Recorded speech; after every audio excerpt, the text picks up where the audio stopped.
churls over there. Weren't they acting super agitated just a little while ago? Why are they so calm all of a sudden?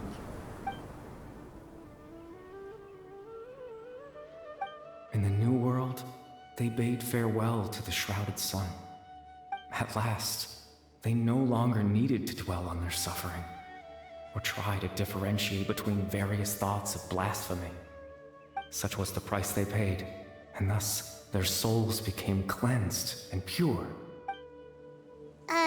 Did you hear that? What was that sound just now? It sounded so gentle. Could that voice be comforting the hilichurls in some way? Oh, this is weird. Let's check if this is happening anywhere else.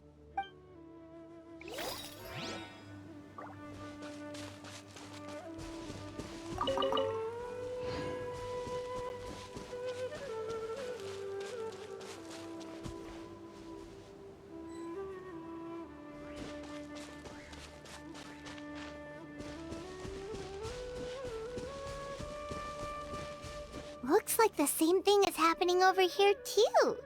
The hilichurls are calm. You see, we're both still here. We've reclaimed an endless amount of time to love.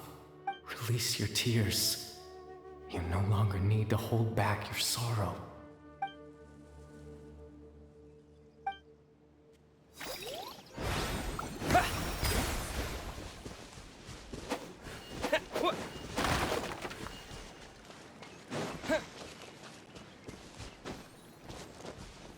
Over there.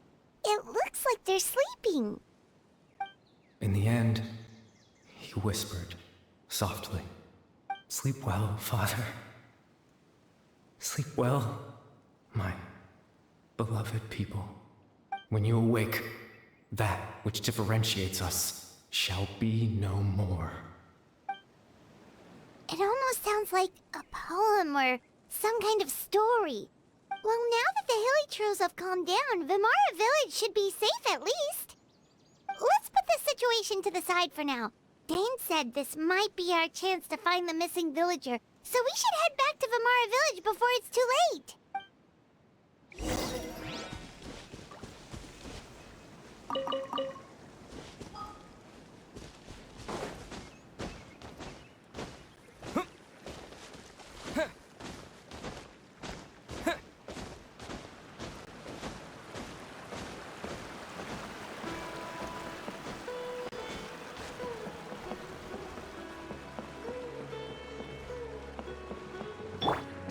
The wind knows me.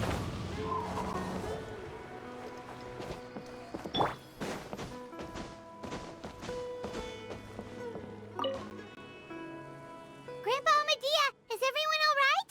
The Abyss Order seems to be up to something nearby. The Abyss Order? This is the first I'm hearing of it. Thank you for your concern, but as far as I'm aware, it's been business as usual here in the village. Well, that's good to hear. Oh, also, you didn't happen to come across any clues about the missing villager while we were gone, did you? Someone's gone missing, you say? Who would that be? Huh? You know, the young guy from Vimara Village. The one you've been looking for all this time. You posted a commission with the Sumeru Adventurers Guild. That's kind of the whole reason we're here, actually. Your missing persons commission. Ah, I do apologize, you two. I hope I'm not worrying you too much. I'm sure it's just my age making me forgetful again. At least right now, I can't seem to recall whatever it is you're referring to. Perhaps you should try asking someone else. But how is that? All right. Thanks for your help, Grandpa Amadea.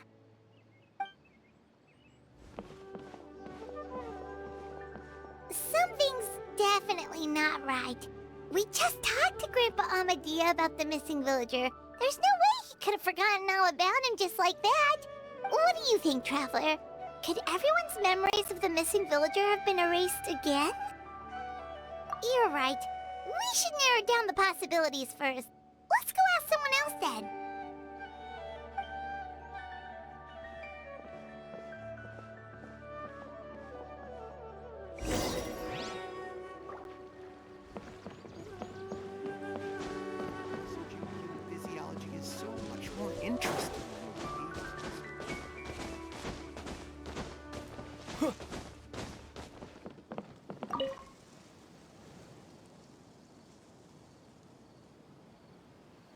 Someone's gone missing? Who? Just as expected. That guy you said a bunch of nice things about earlier? The one you always used to chat with. He's around 20 years old, and you said he was a kind, warm-hearted person? Oh, I know who you're talking about. Really? You remember? There aren't many young people who've earned that kind of praise from me. If you're certain that's what I said, then there's only one person who fits the bill. No doubt about it. But why'd you say he's gone missing?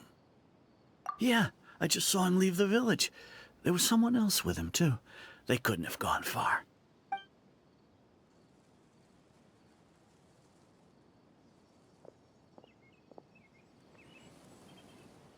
Strange. Bayram seems to remember him. And apparently he just saw him? Do you think maybe it's not that there's something wrong with people's memories, but that we've somehow returned to a time before he went missing?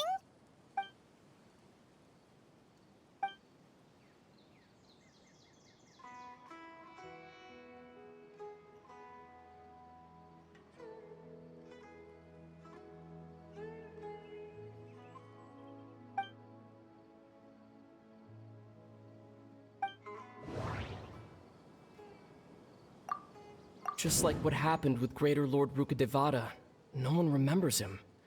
Because there's been a change in people's memories. If this person only exists in people's memories, maybe we're in someone's memory right now. If we really did travel back to a time before he disappeared, that could explain why the villagers said he hadn't gone missing.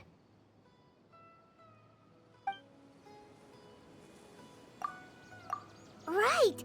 Paimon totally forgot about the ley line disturbances. We're in someone else's memory.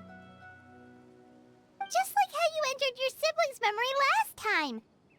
That would also explain why we seem to be at a time before he went missing. It's a memory after all. Right. If he's someone who only exists in people's memories, then we're finally on the same turf. But didn't Bayron just say that he saw him leave the village with someone? Where should we go look for him? Who knows how long this ley line disturbance is gonna last?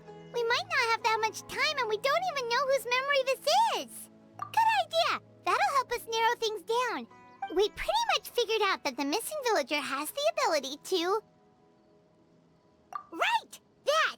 Could we try to figure out more about him using what we know of his ability? Like, does it maybe leave a trace that would somehow give him away?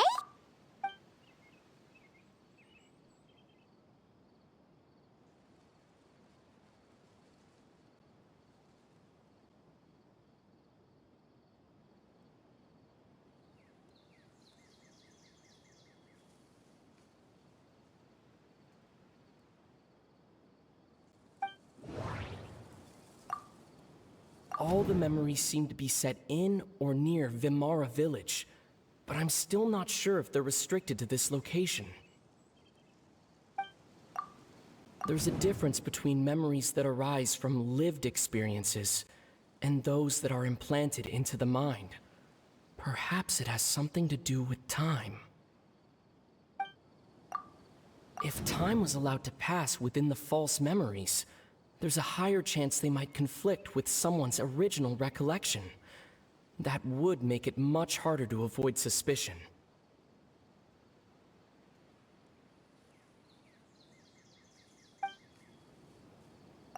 No wonder! All this time and the sky hasn't changed a bit! That must mean time isn't passing! That's the tell of the fake memories! The implanted memories are basically taking place outside of the regular 24 hours of the day. If the memories included the regular passage of time, it would be easy for people to tell that something was off. Like there could be overlap or something. People might start to wonder why they remember doing two different things at the same time of day.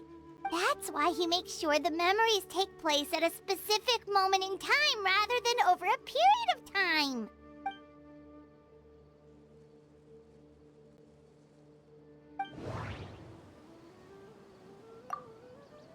Dainsleif had memories implanted into his mind. Could it be that it's happened more than once? We thought Chief Amadea forgot about the missing villager, but it turns out we're at a moment in time before the village issued the commission. The color of the sky coincides with the moment in time she described.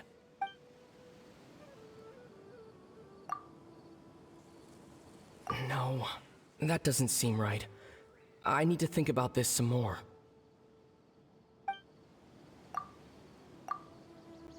Oh, right! That's exactly what Atosa described! Come to think of it, every time we talked, it always seemed to be around dusk. Just like right now. Time always passed by really slowly. Even when it felt like we'd been talking for hours, the sun would still be at the same position in the sky. Yep, that has to be it! This is definitely Atosa's memory. Yeah, that's where they'll be!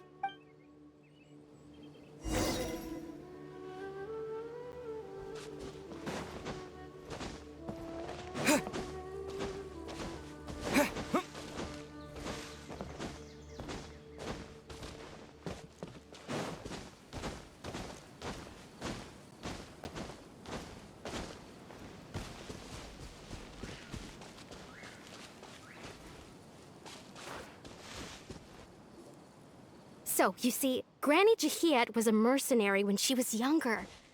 She just talks like that out of habit. She's not trying to scare the children on purpose. Oh, there I go again. Always talking about my own things. Do you maybe have anything you want to share? It's okay if you don't. You could also just talk about what you think of me? Oh, I think you're an incredibly strong and thoughtful young woman. You'll meet many amazing people and live a very happy life. You won't miss someone like me. Huh? Are those your friends over there?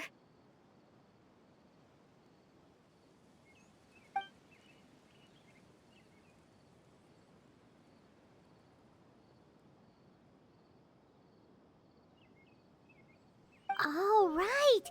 This version of Atosa hasn't met us yet! Friends? I guess you could say that. It must have taken them a lot of effort to find me. So, I should see what they need. I'm sorry, Atosa. We'll have to continue this conversation another time. Another time, huh? Yeah, okay. I'll head back to the village then. Talk to you some other time.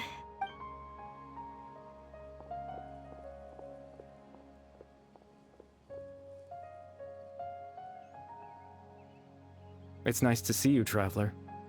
I believe this is the first time we've met.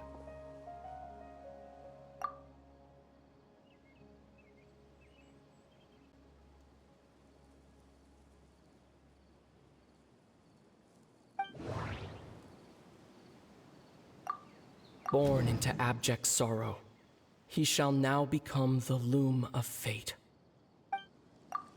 Dane's brother, one of the 5 sinners of Conria, the one who stole the power of the Abyss. The founder of the Abyss Order, the man who broke the curse of immortality. You're Kari Bear Alberic. Oh. You know me? That's quite the surprise. I don't believe I've met you before. Oh, I see. It was the memory, wasn't it? Your sibling's memory. You saw... the me from back then. This is Atosa's memory. I came here to say goodbye to her, but I suppose I'll just leave her a message instead. Come, let's find somewhere else to talk.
I suppose you could call it the realm of my consciousness.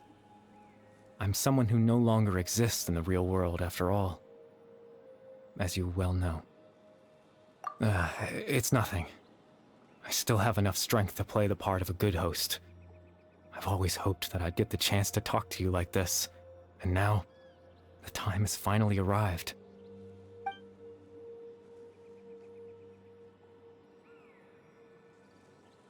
Extreme sorrow and pain.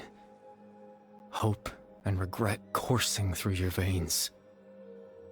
And a degree of abyssal power that defies comprehension. Father told me that once I possessed all those elements, I would become the loom of fate. But despite his intentions for me, I never truly became the loom of fate. I was merely used as a means for its construction. In truth, I died the moment I set everything in motion. The person you see before you now is nothing but a remnant of consciousness left over within the loom of fate.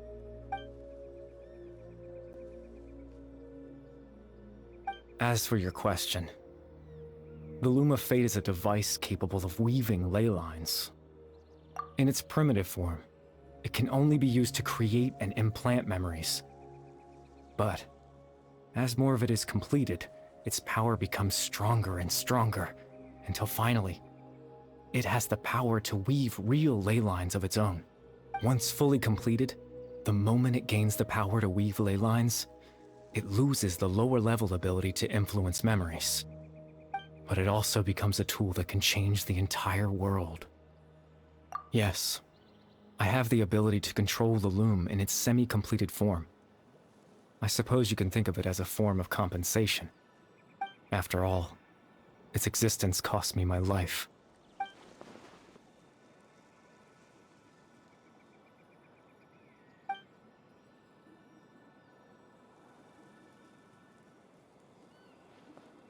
Ah, that. I was wrong to implant those memories. I'm sorry I caused so much trouble. Not only for everyone in the village, but for you as well. I just wanted them to feel like I once existed in this world. As if I had a chance at life.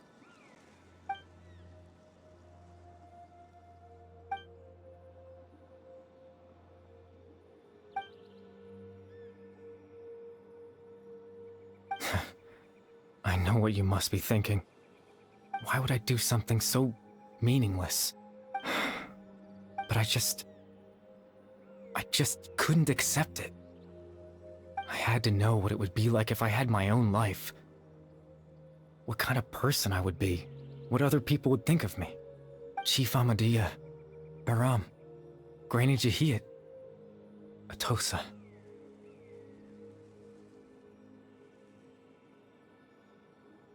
What would it be like if I could live alongside them? No cataclysm, no curse. Just a quiet life in a peaceful village. I was curious, so I selfishly tried to have my own life. Even if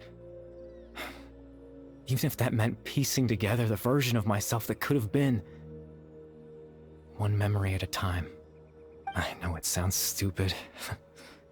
After all, my life ended a long time ago.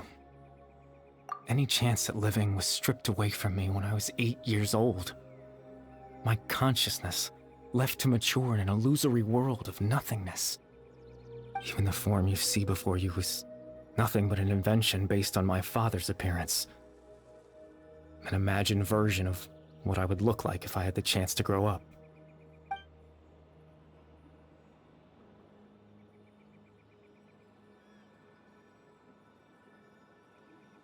I know. But there's nothing I can do to make them find me. If I could exist in the real world, I would return without a second thought and surprise them with the suddenness of it all. But, well, that's not possible for me.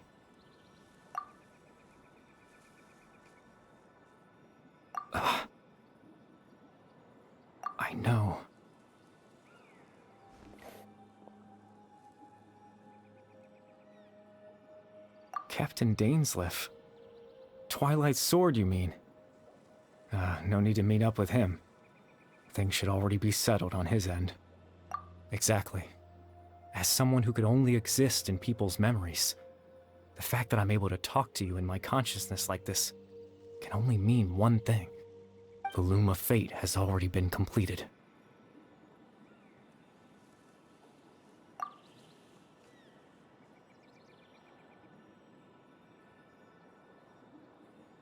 No need to worry about Captain Dainsleif. He's absolutely fine. The only reason he lost the eye was because I happened to guess exactly what he was planning. Captain Dainsleif has had the eye inside his body this whole time, hasn't he? His plan was to lure the Abyss Order to a false location, capitalizing on their pursuit of the eye in order to have the chance to confront the princess. He would then hand the eye to you and tell you to take it away from that location. That way, Captain Dainsleif could accomplish his own goal and ensure the safety of the eye all at once. A very thorough plan. That's right, because in his mind, he had given it to you already.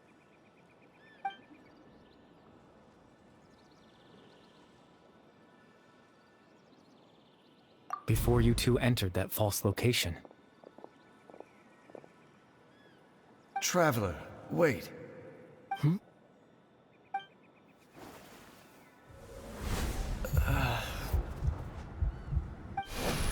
We've no time to lose. Let's head inside.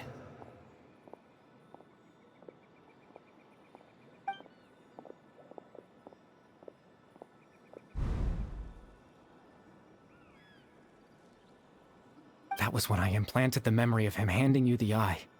Given the tense situation at that time, Captain Dainsleif failed to notice anything out of the ordinary, and took that memory to be real.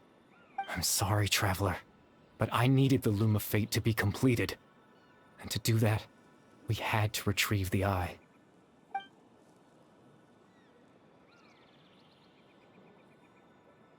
I promise I'm not trying to conceal anything from you, but I truly have no idea what the princess is planning. Tevat's ley line system is deeply entrenched in the planet. Creating new ley lines can neither replace nor extend the ones that already exist. In the face of everything they could be planning, I fear I'm too insignificant to even get a glimpse of the bigger picture. In any case, I had my own use for the Loom of Fate, and my goal, at least, has been achieved. You remember my father, don't you? Clotar Alberic. I believe you saw him in your sibling's memory. After he used the power of the Abyss to restore consciousness to my hilichurl form, I suffered from an indescribable level of mental anguish.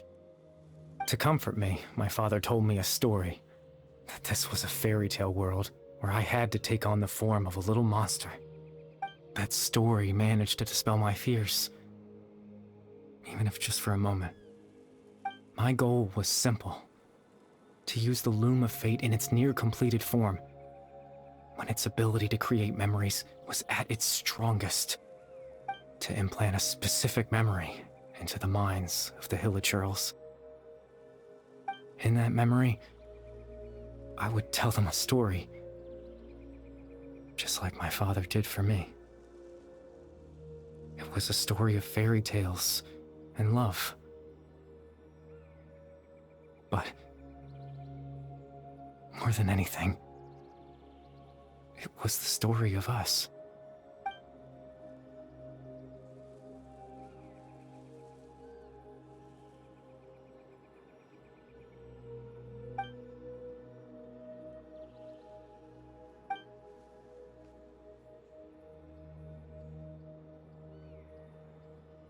I can't change the world. Not when I lost the very right to exist within it.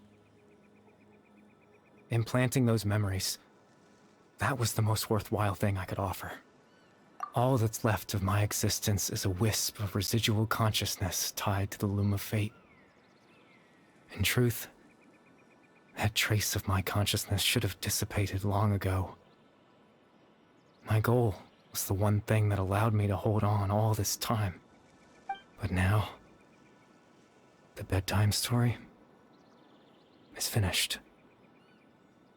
and it's finally time to rest.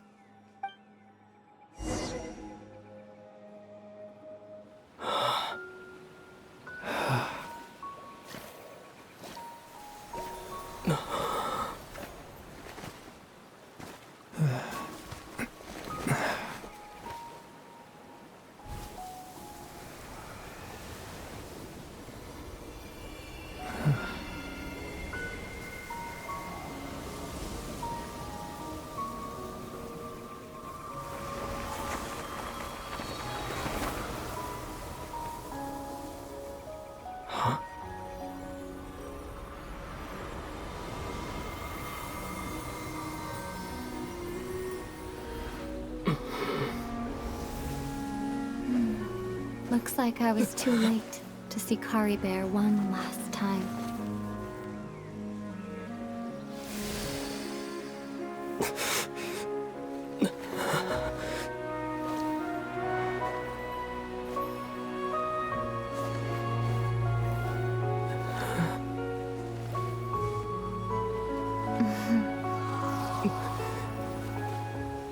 Kari Bear's consciousness is gone, and this space will soon disappear along with it. Neither of us belongs here. That's why we're not tangible. Were that not the case, I'd love to hug you too. Well, how about a conversation?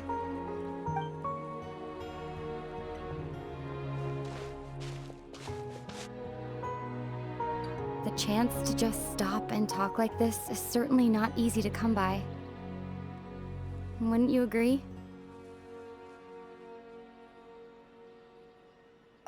That battle earlier was tough. The one against Dane, I mean. I didn't expect that after everything, he would still hesitate to raise his sword against me. Were it not for that, perhaps I'd still be no match for the Twilight Sword. Even after 500 years. The loom of fate, huh? I still haven't found a way to utilize it to its full potential. But there's still time. Before the heavenly principles awaken. Yes, for 500 years now, ever since the cataclysm in Conria, there's been no sign of activity. Not long ago, you witnessed the Hydro Archon destroy her divine throne. Yes? Such a flagrant disregard for the rules, and still Celestia took no action. I suppose that's proof enough of the Heavenly Principles situation. However, the Heavenly Principles will awaken. We just don't know when that will be, or what might trigger it. You could say that. Just look at Kari Bear. He was so pure and single-minded. The space we now find ourselves is a perfect representation of who he was. Quiet and peaceful. Even as a hilly churl, seeing the terrible sight within the mirror wasn't enough to taint his spirit. He brought comfort to the people of this world, even though he was denied the very right to be a part of it. So ask yourself this. Who was it that deprived him of that right to exist? Of course, that's only one example. My feelings about the Heavenly Principles are too complicated to explain in just a few words.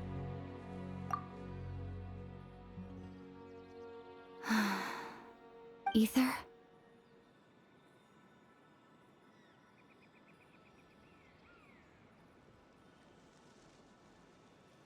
You're the only one in this world who calls me that. There's so much I wanted to ask you, but for some reason, I'm not interested in asking those questions right now. There's just one thing I have to ask. One thing I could never understand. Why? Why can't we continue our journey together?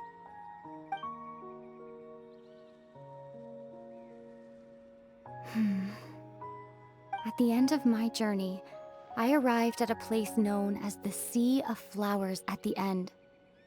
Do you remember? A long time ago, when we traveled between worlds together, you told me you wanted to find a place in the universe where that one flower was in full bloom. To have a place like that suddenly appear before me. Well, would you think of that as a coincidence? You mean... I miss you too, Ether. But as this war continues to rage, and as I continue to seek that final answer, I don't even know how to face myself sometimes, let alone my own brother.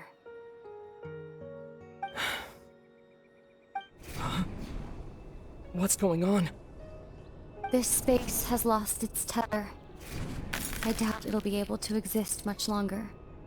In fact, aside from our inability to physically interact with each other, there's something else you should know about this space. With Kari Bear gone, we won't be able to remember anything that happened here. Everything in space will be wiped from existence, including all memory of our reunion. You're only telling me this now?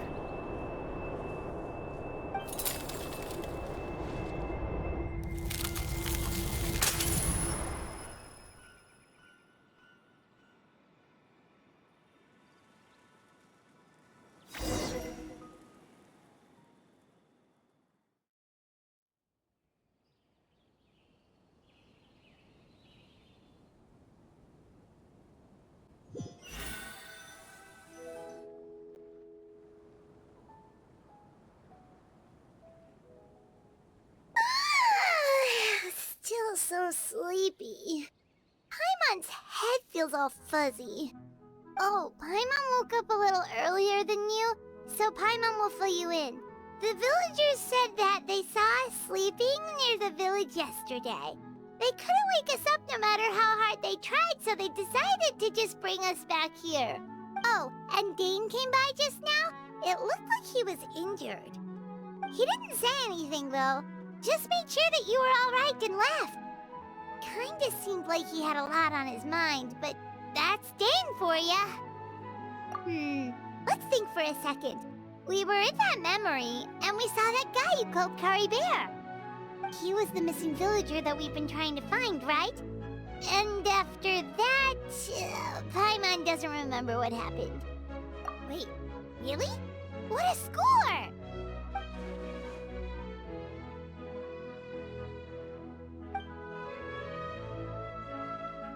Well, what happened after that?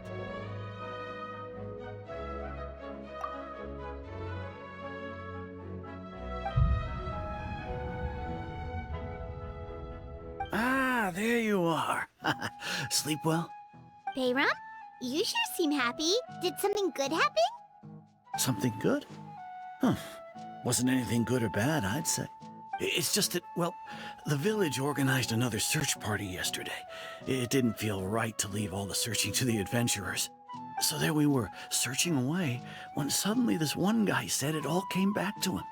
According to him, one day around dusk, he was passing by this one tree outside the village, and he saw our missing villager. There he was, sleeping under that tree all by himself.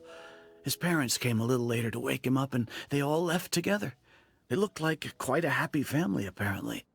And after that, well, we all started to feel like that really is what happened. Kind of strange that we forgot all about it for so long. Oh, and we also remembered his name, Kari Bear. Now, that's not a name you hear every day. Would have been helpful if we remembered it sooner. Well, I hope he's happy wherever he is, and we're all relieved now that we know what happened. Seems like everyone thinks Kari Bear left the village. That's probably for the best. At least they have some sort of explanation now.